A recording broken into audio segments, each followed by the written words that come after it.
It has only been 3 years since COVID made a worldwide impact, and we're still learning about the long-term effects. KENS 5 reporter Jeremy Baker took a look at one study that showed the heart gets hit by the disease in a big way.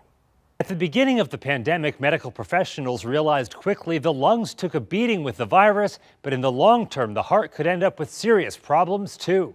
Calcium is an ion that is really critical to functioning of different organelles within the cell, like the mitochondria, that is the energy producing center of the cell. Researchers from Columbia University examined autopsied heart tissue from people who had COVID.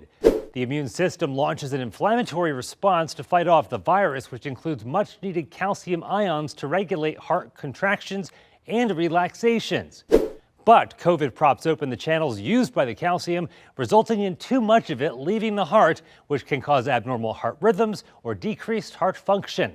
What we see from studies that might tell us about calcium metabolism is it gives us some understanding of maybe potential underlying mechanisms. On the flip side, another study found vaccines lower the risk of heart problems.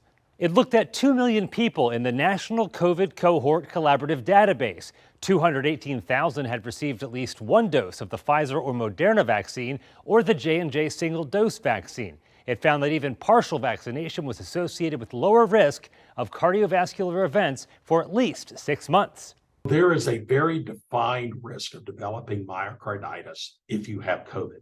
There is also an incidence of myocarditis associated with vaccines. It's not very common. It's in fact quite rare.